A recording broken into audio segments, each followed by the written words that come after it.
Hey friends, welcome back to Food Prep Guide. If you have been joining us for our Canning Meals in Jars series, then you heard me mention recently that we recently finished building our rabbitry and that we're getting into raising meat rabbits.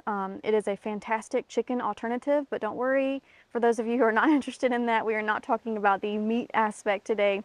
We are talking primarily about the housing situation because many of you reached out in the comments and said that you were either in the research phase of building your own rabbitry, or you have already started building your rabbitry and you're looking for more efficient ways to kind of design their housing, because there's a lot of issues that we run into with raising rabbits. Now, I'm going to start out this video by letting you know that I am by no means a rabbit expert.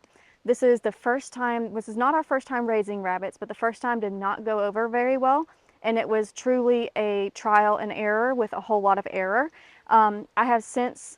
I spent the last about 2 to 3 years just in my spare time, as I think about it, research this aspect of rabbitry, or raising rabbits, research this aspect, and I now feel like I have a much more educated and well-researched grasp on raising rabbits. And one of the things that I focused very heavily on my research was the structure, because that's the first thing we need when we get into raising rabbits, right?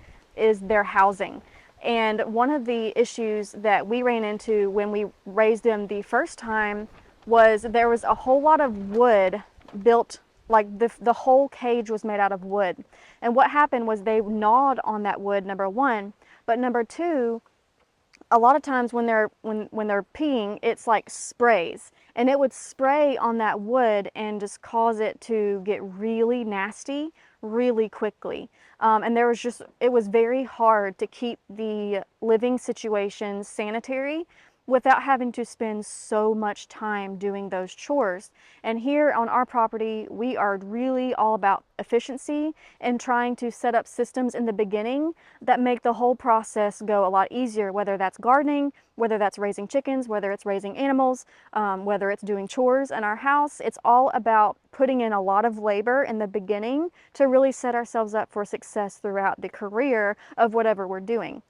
So that is really what I have spent the last 6 months to a year focused very heavily on, and this is the design that I have landed on. So I am by no means an expert. I have not been raising rabbits for years, but I have been researching rabbit housing for quite some time now, and I want to take you through why I chose this design, what this design really is, and kind of give you an up-close peek at all of that. And I'll just kind of talk and give y'all tips about why I chose to do things the way that I have chosen to do them.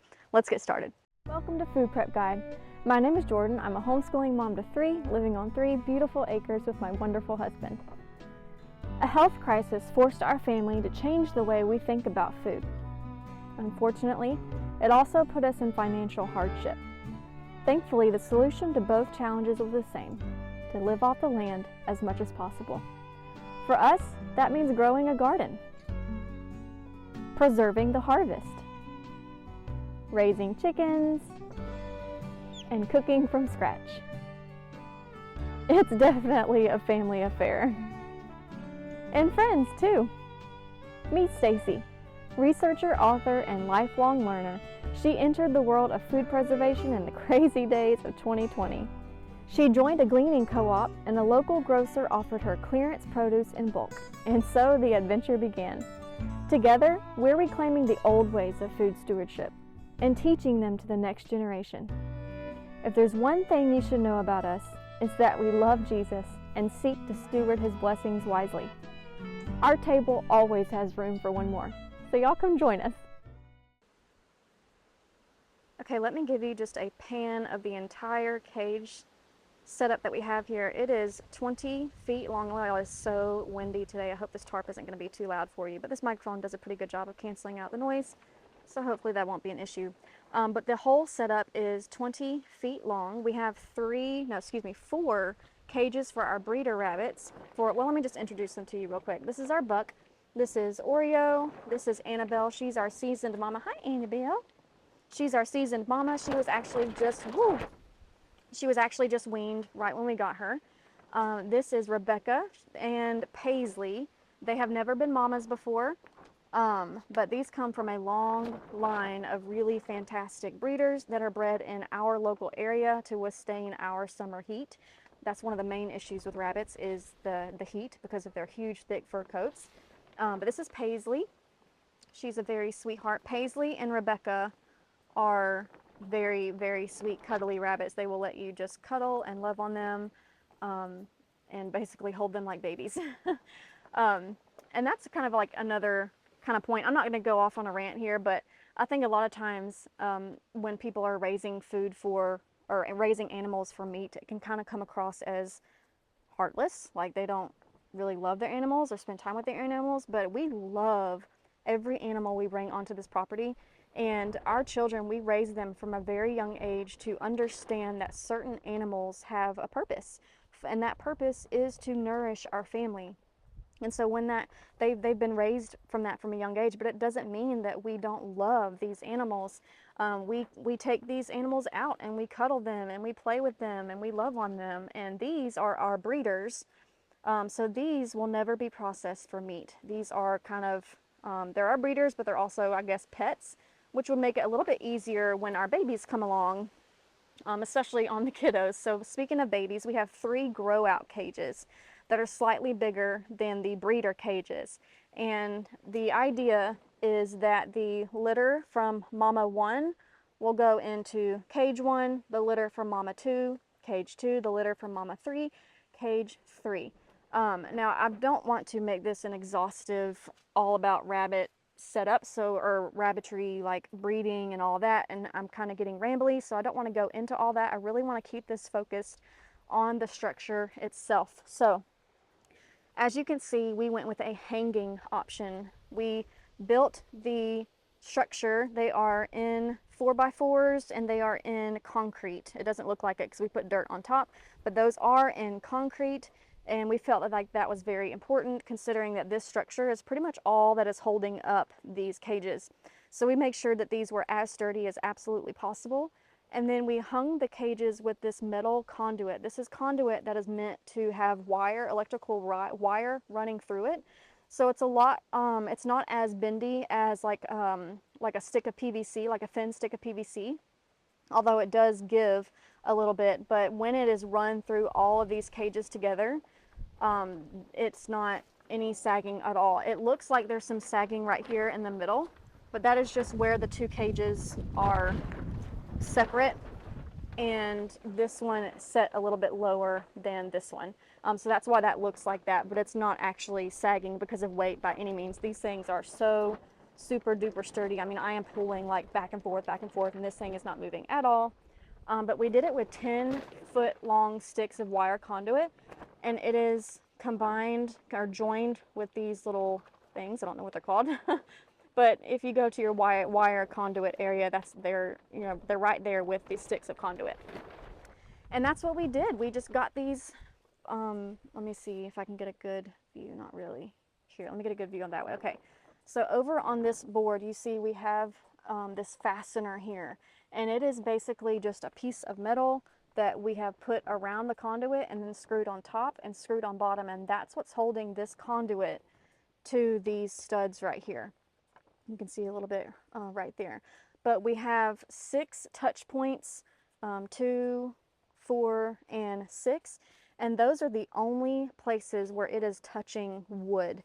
And that brings me back to efficiency and making this as easy on us as possible. And actually, it's making it as easy on our children as possible, because the animals, it's really their world on our property. I am the gardening and food preserving and food production person. My husband is property maintenance person, fixing all the things that are broken. Just an excellent handyman. He can pretty much build anything out of anything. But when it comes to the animals, we really pass that on to our children, and we take a lot of time to train them properly into how to care for them. So we invest time in training our children, and then they take over from there. So really, having things as low maintenance as possible was critical for us, being that our children are all below the age of 12, and things need to be pretty much, just as simple easy as possible for them to maintain. So the issues with the traditional wooden rabbit cages, and even the ones that are built with wire, but they have wooden frames, is, like I said, the rabbits will chew on it, the rabbits will spray when they're peeing, and even their poop collects on it. But not only that, their fur collects on it. And whenever there is a layer of poop and pee, and then that fur then falls on top of it, it just creates a breeding ground for mold, for germs, and it's just not a healthy situation. But it's also not a quick and easy, it's not a streamlined situation. It adds so much time to the amount of chores that have to be taken place. So we opted for almost zero wood touch points, meaning like where the wood touches the cages. We tried to design something where it was as minimal as possible. Obviously we had to have studs, obviously we had to attach the conduit some way, but I feel like this design really maximizes or minimizes the amount of that we're going to have to clean, the amount of breeding issues for bacteria and mold and disease and all that stuff. And so that's why we went this route. The other thing that I wanted to mention is this tarp situation. This is temporary, although it's kind of, you know, when we originally did our plan, we put this up as like a 6-month temporary thing to get us through until spring. But we did just recently get our hands on some really cheap plywood. And so what we are likely going to do is run a center beam from here all the way down and get that structure there, and then start putting sheets of plywood on top, and then seal that plywood with a watertight sealant so that we can completely remove the tarp from the top and use it only on this back. The whole reason we have the back here, which is definitely temporary, it's an extremely windy day. There is a huge storm system not too far from us. It's not supposed to really hit us today, but we are getting the effects of the wind, as you can see. And you can see why this tarp is very temporary. But the tarp will remain on the back, but we will have multiple, we'll be able to fix it more permanently on that back, versus, since we know this is temporary, we didn't want to fasten it all the way down just yet. But the reason why we have that there is for sun break. The sun comes from this direction, you can see here. It travels across the sky that direction, and so they are getting sun from this back wall the whole day. And rabbits, because of their heavy fur, the heat is really their biggest enemy, especially here in the south. Now, it might be a little bit different up north, but definitely here in the south, heat is the biggest issue. So the other kind of aspect, really important thing that we wanted to incorporate into our design was wind flow and airflow. That was another issue that we had when we raised rabbits last time, was we had solid walls on the sides, the back and the sides. So solid side, back, side, and the only part that was wire was the front door and the bottom floor. Of course you want wire on the floor to allow their poop goes through. That's a no, you know, that's an obvious thing. But the lack of airflow was a huge issue last time, and that was just simply ignorance. We just did not know that was an issue, but now we know, and that we incorporated that into this design, having maximum airflow. They're getting air from all sides. Even with that tarp back there, they're still getting air on that back side too. And yet it's enough of an overhang this way and enough of a back that way that will keep the rain and snow later on in the winter off of them. I think that is pretty much all I wanted to mention. We did go with separate water and feeders, and that's kind of another thing that I was stuck on, was when we have a long 20-foot row here, it kind of makes sense, at least in my mind. My mind goes to having one central water thing that's here, with a PVC pipe that runs the entire length of the cages with little nipples that come out that they can get their water from. And then we are only, I mean, that's just even more efficient, right? We are only having to water this one huge bucket right here. But the reason why I have not gone that route yet, perhaps I will in the future, but the reason why I haven't gone that route yet is because we do get really cold just a few times of the year and all of that water in that pipe will freeze, and there's just almost nothing we can do about it. Versus keeping the individual water containers, we can break that ice open, pour hot water in it, melt it, put the water back, and we're good to go. So that's why that was like, there's pros and cons to everything, so keep that in mind. The other thing that I would mention is, one thing that we have learned is that this wire, even though this is like a must-have for rabbits, this wire can hurt their feet over time. They can get like really tired with their feet on that, and it can kind of create some sores on their feet. So they have these little mats that we're getting that go into the corner of a cage, and they can kind of go onto that mat when they want to and rest their feet from this wire mesh here. The other thing I did want to mention is, why don't we have on-ground tractors? If y'all have seen past videos, y'all know that we are passionate about free ranging. You know that we're passionate about using tractors like that one, where we can move them and put them on fresh grass. Why are we not doing that with rabbits? And that's a great point. It is something that I personally struggled with in trying to make this decision. But ultimately, the reason is that we live in an area that is rampant with rabbit hemorrhagic fever. And that is passed when wild rabbits, there's a honeybee. Sorry, y'all saw me kind of jump. A honeybee almost landed on my cheek. Wow, okay. So anyway, rabbit hemorrhagic fever, it's a deadly virus, or there's nothing you can do about it pretty much. If your rabbit gets it, it dies. And it's a very painful and excruciating death, and it's just absolutely heartbreaking.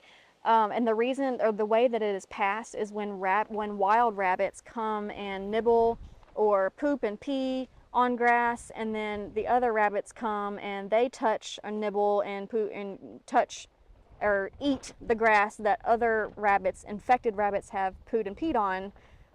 That's how it gets passed. And so in my particular area, it really is not humane to have rabbits grown on that pasture, when that is a known and very like incurable, very wildly infectious virus in my area. So because of that, as hard as it was, we decided to go off ground and completely not let them have contact with the grass. Now, they will get plenty of fresh greens from the garden over there. This is one reason why we picked this location, is because it is close to the garden, both for me bringing veggie scraps and lettuce and all of that to feed them. They will get plenty of really delicious, wild, like edible, natural food treats in addition to their pellets. But the other reason why it's located so close to the garden is, of course, for the manure. Rabbit manure, if you don't know, is one of the most excellent garden fertilizers that there is. Y'all know we have chickens, so of course we have chicken manure. But chicken manure is what's known as hot in the gardening world. You cannot place chicken manure directly into your garden. It has to be composted. It has to be allowed to cool and compost for at least about 6 months before it can be used in your garden. And so when you have something that can't really be used immediately, it takes a lot of planning to really plan that out and make sure you have enough at the time that you need it, both in the spring and the fall, and all throughout the years. I mean, I feel like I'm always kind of amending something or other. Hey, buddy. But that rabbit poop is known as cool or cold fertilizer in the gardening world. And that means it can be used straight on your garden. In fact, I have already amended my garlic bed with it. You can literally just scoop up the poop in a 5-gallon bucket, take it into your garden bed, plop it in there, mix it into the dirt, and your bed is fertilized and ready to go for whatever you're about to plant. Not only do you not have to age it first, but you don't have to wait to plant once you fertilize, once you amend your beds with it. You can amend your bed and 5 minutes later, put your plants in the containers, put your plants in the rows, raised beds, however you are growing, and it is going to cut our fertilizer costs significantly. So not only are we going to be saving a lot of money on meat, we are going to be saving a lot of money on fertilizer costs. And this is not a rabbit breed video, but I did want to mention why we went with Rex rabbits. These are Rex rabbits. We went with those because of their dual purpose meat and furs. We have 3 children who really love working with animals, but they also love crafting with animal products like their furs. They have not gotten into that yet because we haven't had the resources to do that. But as they get older, they are really interested in like entrepreneurship and side hustles, and learning how to create a product from something that they can source on the property and turn it for a profit. And we want to be able to encourage that. So that's one reason why we got these Rex rabbits, because of their coats. They are just the fuzziest, warmest, just most amazing coats, and it makes for cuddle time a lot sweeter too. Okay, y'all, I think I'm going to wrap up this video. I hope that was helpful to those of you who've been wondering and asking about our setup, wanting to see it, and why we went with what we did. So this is why we went with what we did. We went with the hanging situation, and I am very, very pleased with it. That's all for today, and we'll see y'all next time. Bye.